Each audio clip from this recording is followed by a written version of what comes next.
I do not know how suddenly Mr. Attlee agreed, to give independence. That's a matter of secret which Mr. Attlee one day, I think, will disclose in his autobiography. How he came to do that, because nobody ever expected. It is such a sudden change of front. Nobody ever expected.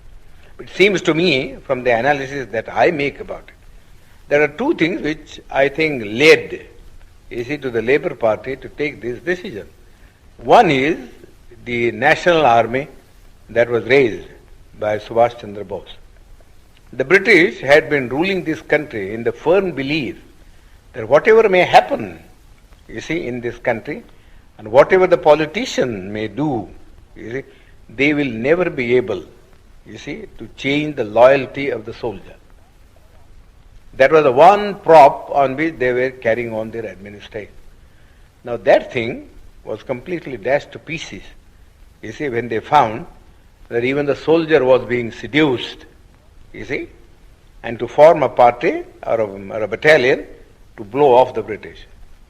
Then I think the British came to the conclusion that if they were to rule India, the only basis on which they could rule was the maintenance of the British Army, going back to the year 1857, when the Indian soldier rebelled against the East India Company.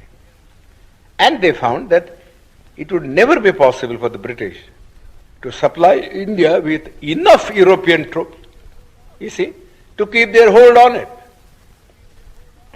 Secondly, I myself think, I have no evidence, but I think the British soldier wanted the disbandment of the army immediately, so that they wanted to go to their civil jobs.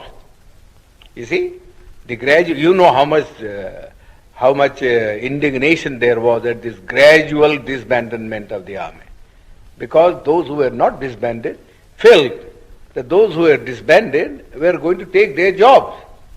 What's going to happen to them? Therefore they could not, think of having enough of a British army to keep India down. And besides, they had thought, I think, thirdly, that after all, what they gained from India was commerce, and not so much the